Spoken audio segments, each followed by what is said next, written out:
आज का रात्रि क्लास है 27 जनवरी 1968।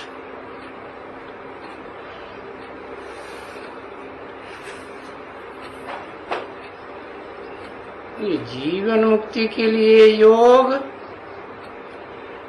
मनुष्य मात्र नहीं समझा सकते हैं।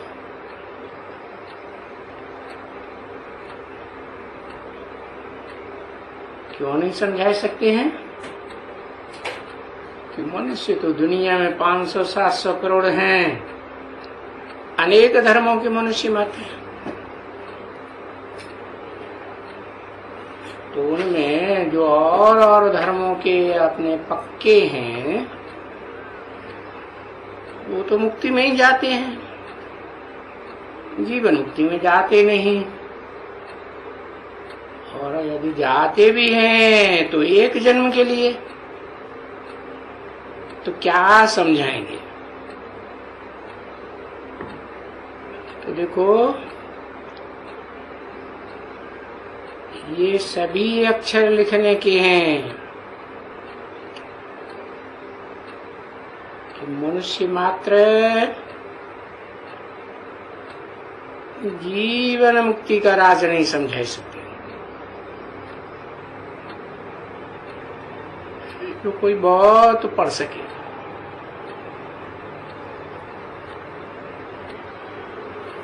और सिवाय परमपिता परमात्मा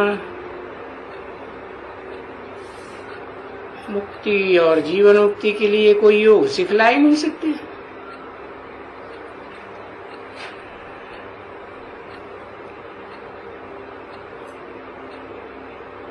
क्यों नहीं सिखला सकते?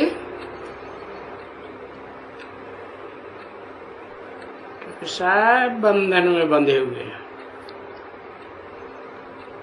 एक है मनुष्य सृष्टि का हीरो पाटधारी कि जब बाप आते हैं, आत्माओं का बाप सुप्रीम सोल, तो वो स्वयं मुक्त होता है।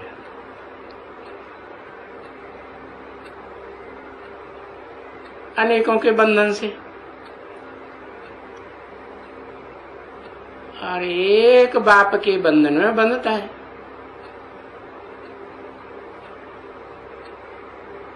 एक से सर्व संबंध। तो सुप्रीम सोल बाप कहते हैं कि मैं जब आता हूं तो ये विरुद्ध लेकर के आता हूं कि तुम बच्चों को नंबरवार पुरुषार्थ अनुसार आप समान बनाऊंगा।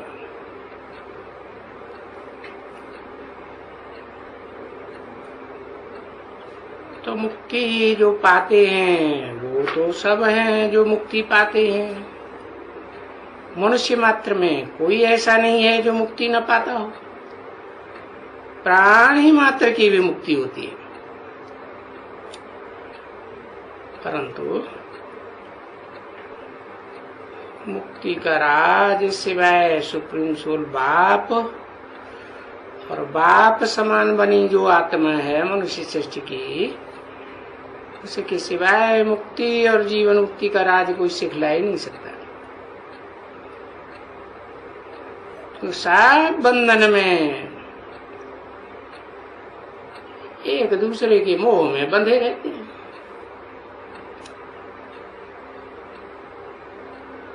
अभी है तो मूल दो ही बातें, मुक्ति और जीवन मुक्ति की।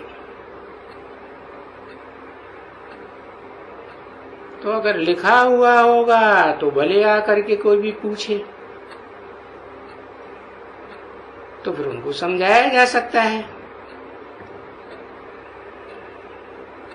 कि उसमें ये बात आ जाती है कि सर्व का सदगति दाता गति दाता, सो तो एक ही व्यक्तित्व है, सारे संसार की गति सदगति का निमित्त। और बनाता कौन है? सुप्रीम सोल बाप। तो मुक्ति और जीवन मुक्ति, इसका नाम दें गति, सदगति। ये दोनों लिखने से ये बुद्धि में बैठेगा कि ईश्वर के बिगर, यानी परम पिता के बिगर कोई भी प्राप्त नहीं कर सकते।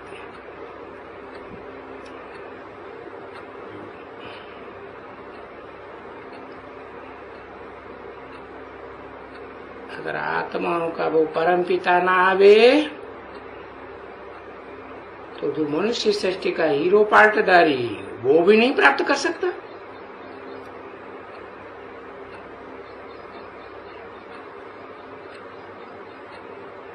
तो ये बात कहने वाले बच्चे अनुभवी ठहरे। तो लिख देना चाहिए। जो मनुष्य आकर के पढ़ें कि भाई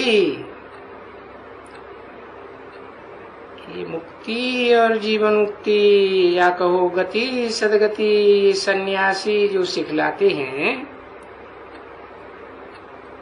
बात करते हैं मुक्ति जीवन मुक्ति की, कहते हैं फलाना पार निर्वाण गया। अरे गया होता तो अपने फॉलोअर्स को भी ले गया होता ना।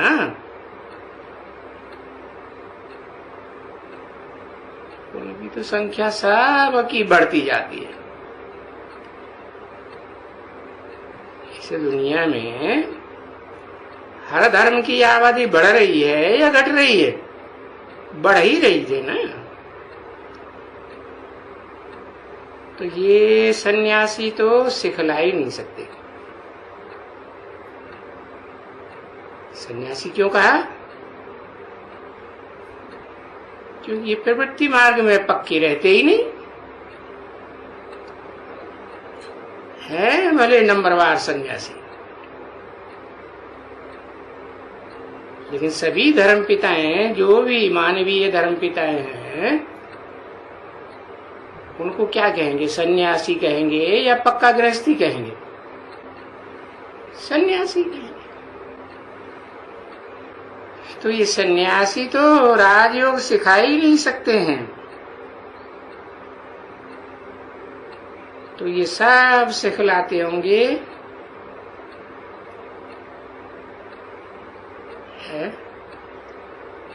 बंधन में डालेंगे या बंधन से मुक्त करेंगे।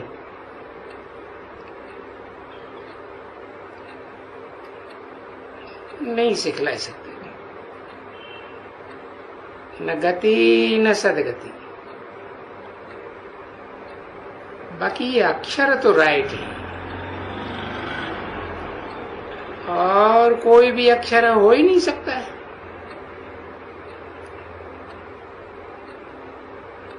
तो ये सन्यासी क्या सिखलाएंगे? वो जो योग है वो तो कोई भी अपने घर में बैठ करके इस्तेमाल कर सकते हैं, जिसे वो योग कहते हैं। तंदुरुस्ती का योग सिखलाते हैं, देह का योग सिखलाते हैं कि आत्मा का सिखलाते हैं, देह का सिखलाते हैं। प्राणायाम करो भाई, आसन लगाओ, तो इनसे देह भान बढ़ेगा, देह मजबूत होगी या आत्मा मजबूत होगी? है? देह मजबूत होगी। बाकी मुक्ति जीवन मुक्ति के लिए तो उससे तंदुरुस्ती, तन की तंदुरुस्ती का कोई कनेक्शन नहीं। और वो मुक्ति तो है ही शांति धाम, जहाँ सब आत्माएं शांत रहती हैं, मुक्त हो जाती है दुख दर्दों के बंधन से, अशांति से मुक्त हो जाती है। और फिर है ये सुख धाम। वहाँ सुख भी है और शांति भी है। उसको कहते हैं जीवन मुक्ति।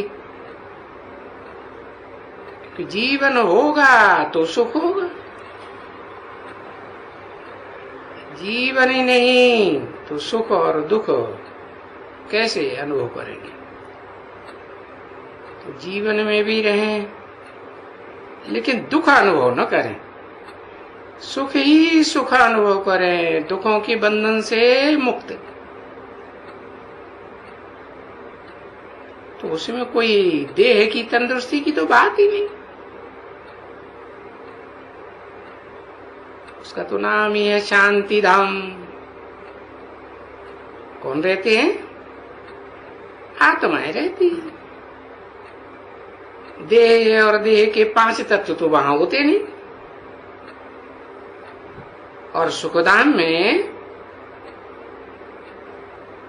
भले देह होती है लेकिन दुख नहीं होता है। उसे दुख का धाम नहीं कहेंगे, सुख ही सुख है। तो ऐसे ऐसे अक्षर है सो भी दोनों प्रकार के, मुक्ति और जीवन मुक्ति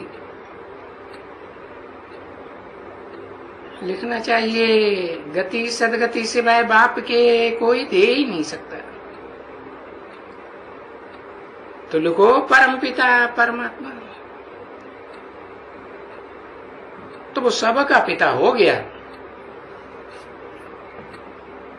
कौन? परमपिता भी सब आत्माओं का पिता हो गया और परमात्मा परम पाटधारी भी सब मनुष्य मात्र का पिता हो गया। तो उनके सिवाय कोई सिखला ही नहीं सकता। मुक्ति जीवन मुक्ति का रास्ता कोई दिखला ही नहीं सकता।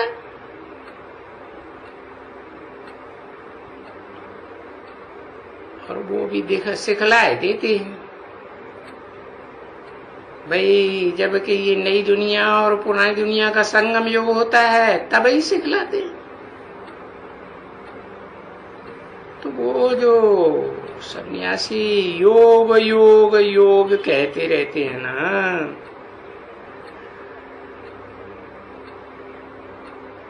तो योग वास्तव में दो को जोड़ा जाए तो योग। जैसे स्त्री पुरुष है, उन दोनों के संस्कार मिले तो कहेंगे योग, और संस्कार ही न मिले आपस में टकराते रहे तो उसे कोई योग थोड़े ही कहेंगे। तो वो तो योग सिखला ही नहीं सकेंगे। और इसे योग को सिखलाने का कोई मतलब भी सिद्ध नहीं होता है कि योग ये देह का योग क्यों सिखलाते हैं। और जो महिमा है योग की, वो तो सारी महिमा एक की है। इन अनेक धर्म पिताओं की महिमा तो हो ही नहीं सकती है जिन्हें मनुष्य कहा जाता है, क्योंकि उनकी आत्मा चंचल मन के कंट्रोल में रहती है। तो देखो, जो अपने मन को कंट्रोल कर ले तो वो इंद्रियों को भी कंट्रोल कर सकता है। तो वो बेहद का बाप वंडरफुल है बच्ची। ऐसा वंडरफुल है जो दुनिया ही बदल जाती है और सारी विश्व में शांति हो जाती है। तो विश्व में शांति भी स्थापन करने वाला एक ही बाप है। विश्व में शांति स्थापन करना अथवा मुक्ति जीवन मुक्ति देना, ये परम पिता परमात्मा का ही काम है। क्यों? क्योंकि जिसे परम पिता और परमात्मा कहते हैं वो तो मन के कंट्रोल में रहते हैं क्या?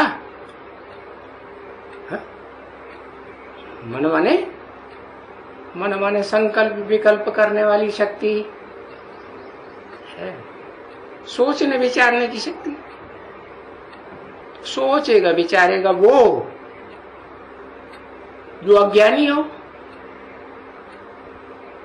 है जिसे अपने ही जन्मों का पता न हो कि कौन कौन से जन्म में मैंने क्या क्या पार्ट बजाए। तो परम पिता को, परमात्मा को, जो परम पिता से परमात्मा टाइटलधारी बनता है, परम पार्टधारी, हीरो पार्टधारी, वो भी कैसी स्टेज पकड़ लेता है? मन को कंट्रोल करने की स्टेज पकड़ता है या मन के बंधन में रहता है? कंट्रोलर है, इंद्रियों का भी कंट्रोलर।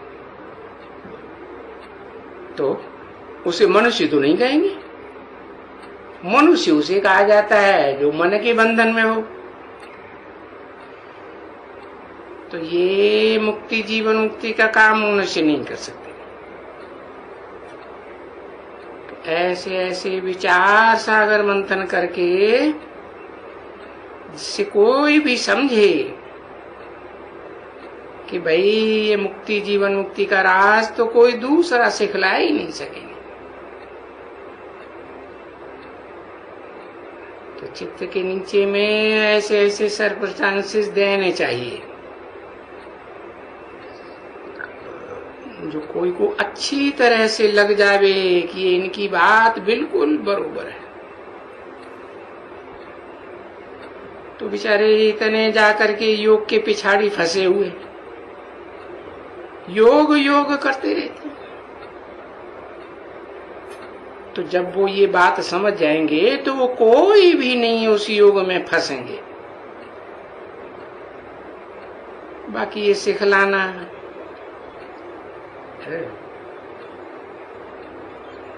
वो उठे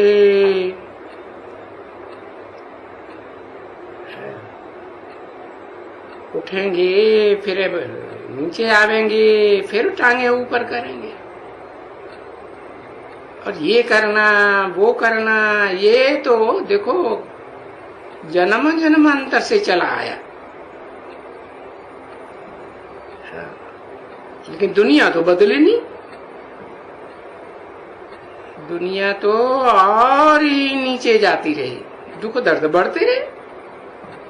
कोई नई दुनिया थोड़ी ही आ गई कि दुनिया में शांति स्थापन हो गई। और यहां तो देखो बाप जो राज बताते हैं वो तो दुनिया ही बिल्कुल बदल जाती है। तो दुनिया को बदलाना, ये दुनिया को बदलाने के लिए फिर वो लोग दुनिया को बदलाने की बात देरी से समझते हैं। अभी ऐसे ही बैठ करके विचार सागर मंथन करके ऐसे ऐसी पॉइंट्स निकाल करके तुम बच्चों को चित्रों में डालना चाहिए।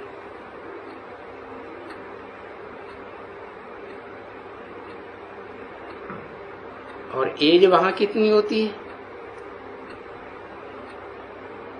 सर्टेन है। अब जब योग बल बढ़ता है आत्मा में तो आत्मा की आयु बढ़ेगी ना।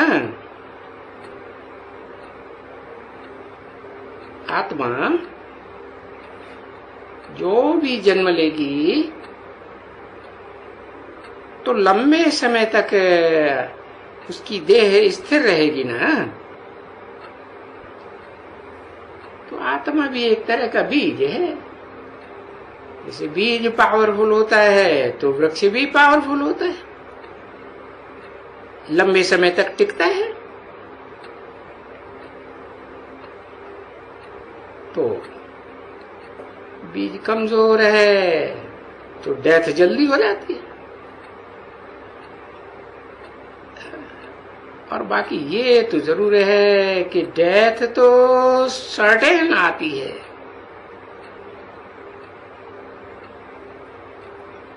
और अभी डेथ का तो अर्थ ही यही होता है।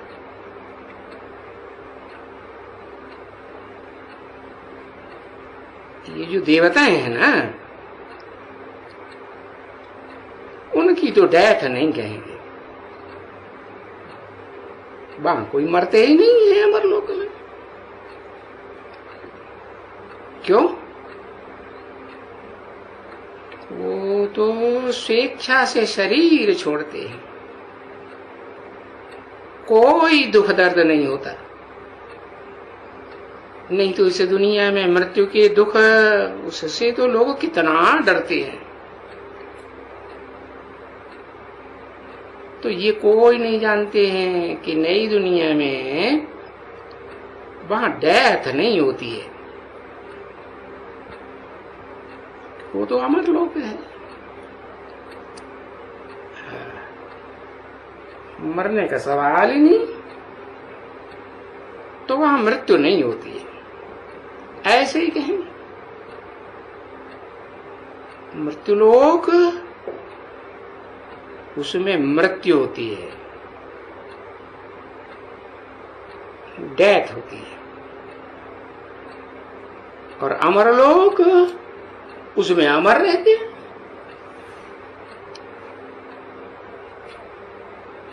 तो देखो, जो भी सुनने आएगा वो वंडर खाएगा।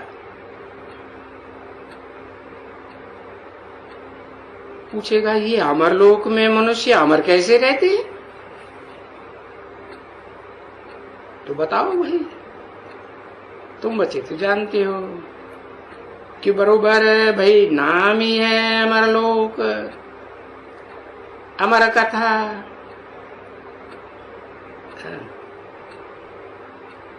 तो ये शास्त्रों में तो लिखा है ना कि शंकर ने पार्वती को अमर कथा सुनाई।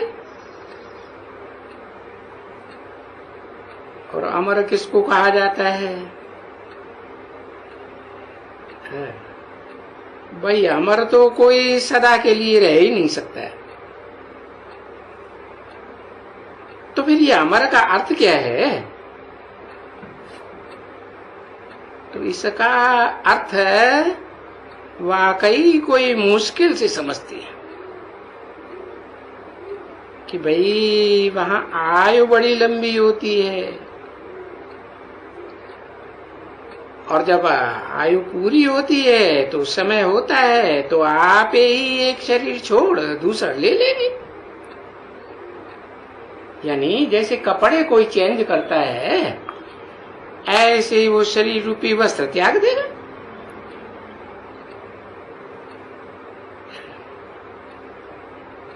तो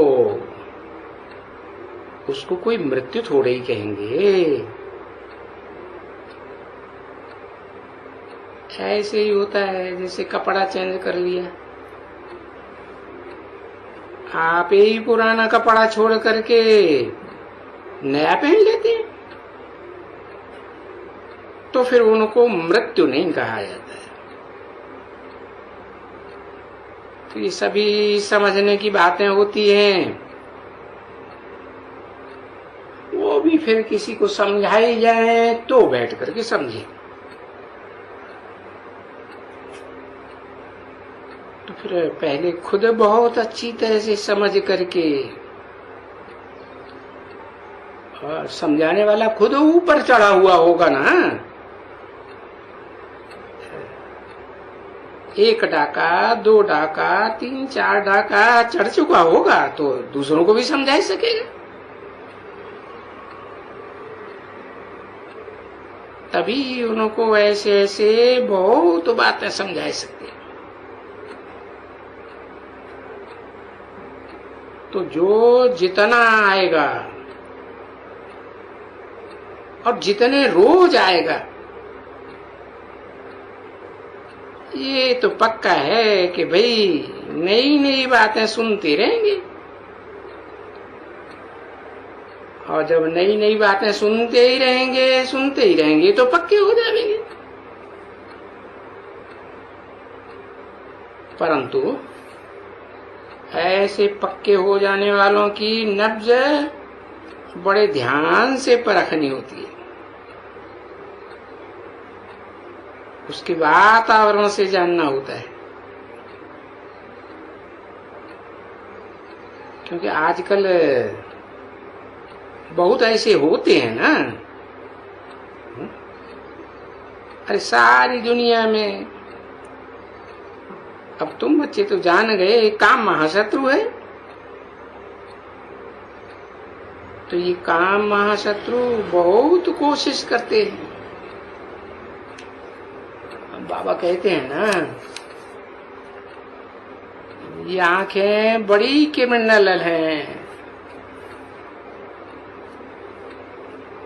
तो इनको सिविल कैसे बनाया जाए बे? तुम बच्चों को भी बाबा बताते हैं कि तुम बच्चों की भी सारे दिन में 10, 20, 50 क्रिमिनल आंखों की भूल जरूर होती है।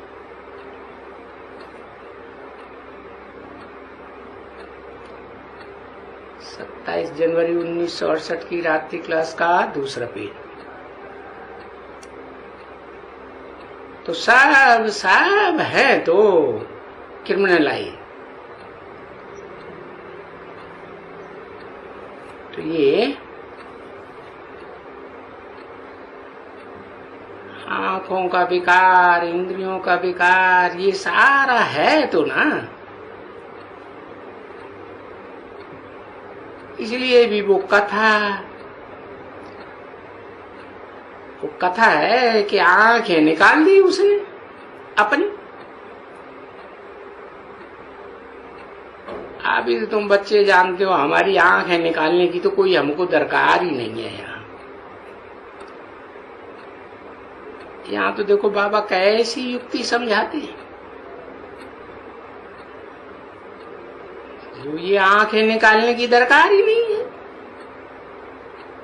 हाँ, आंख को क्रिमिनल आई से सिविल आई बनाना है, सो भी अभी की बात है। कोई सतयुग की बात पूछे, अरे सतयुग में जो होगा वो तो कुछ होगा ही, रिपीट होता है सो होगा। बाकी तो इस समय की है सारी मेहनत। आंख सिविलाई बन जाए तो और क्या चाहिए। क्योंकि देखा गया है, अनुभवी बच्चे जो होते होंगे ना, अच्छे समझू, वो तो समझते होंगे कि सबसे जास्ती ये काम महाशत्रु है इस दुनिया में। ये स्त्री और ये पुरुष, इनकी तो अक्सर करके क्रिमिनलाई ही रहती है इन दोनों के बीच में। और फिर जन्म जन्मांतर के हिरे हुए हैं, क्रिमिनल काम ही करते आए। जो बाप समझाते हैं ना, ये सभी जो देहभान है ना, और ये काम क्रोध वगैरह वगैरह, ये सभी क्रिमिनल। इसलिए बच्चे बिल्कुल क्रिमिनल बन गए हैं। और सब बच्चे एक दो से जास्ती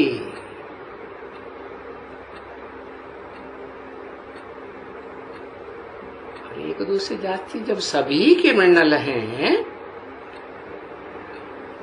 तो जरूर कोई ऐसा चाहिए जो फिर से ये क्रिमिनल आंखों को सिविलियन बना दे।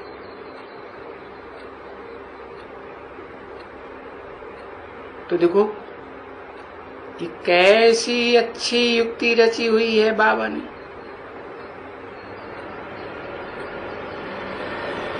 तुम जब भी आत्मा आत्मा को समझ करके देखेंगे तो आत्मा को देखेंगे, देखते देखते ऐसी प्रैक्टिस पक्की हो जाएगी जैसे ये शरीर है ही नहीं।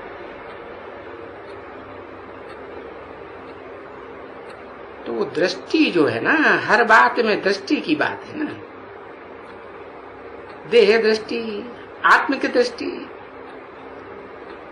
ये देह अहंकार की भी बात, काम विकार की भी, क्रोध विकार की भी। अरे ये काम और क्रोध किसके ऊपर करेंगे?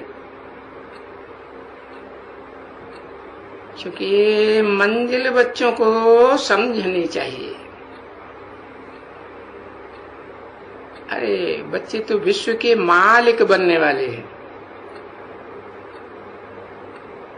तो मेहनत तो करेंगे ना। कोई ऐसे थोड़ा ही है कि जल्दी से कोई झट से विश्व के मालिक बन सकते हैं। हाँ, ये भी बात है, कोई कोई थोड़े में राजी हो जाते हैं, कहते हैं हमें ऐसा राजा नहीं बनना है, हम तो प्रजा में साहूकार बन जाएंगे। बाबा कहते नहीं, अरे ये बड़ी बड़ी बातें ज्ञान की बाबा ने समझाई, और ये बड़ा बाबा ने वो ऊंचे थे ऊंची बातें बताई। तो वो जरूर ये बात है जो समझाई है कि अपन को देही अभिमानी समझो, यानी आत्माभिमानी समझो। तो पहले पहले ही ये बात निकलती है। दूसरी बात है बाद में। क्या बात? अपन को आत्मा समझो और फिर बाप को याद करो। बाप को याद करते करते शरीर ही छोड़ देंगे और वहां चले जाएंगे बाप के धाम में। बस, और उससे तो उसके बाद तो कुछ रहेगा ही नहीं। परंतु आत्माभिमानी बड़ी मुश्किल से कोई बन सकती है। हाँ, भले कोशिश करते हैं कि अच्छा कि हम कोई है, हम स्त्री के साथ कुछ भी न करें, ये भी न करें वो भी न करें, परंतु छूटेंगी नहीं है जब तक कि आत्मा का अभिमान पूरा नहीं होगा। थोड़ी भी देह दृष्टि आवेगी और माया पकड़ेगी।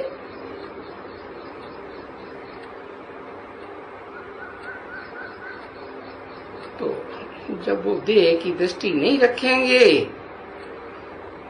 तो फिर सब बातों से छूट जाएंगे। देवान से छूटा तो काम क्रोध लोभ मोह अहंकार सब से छूट सकते हैं। ओम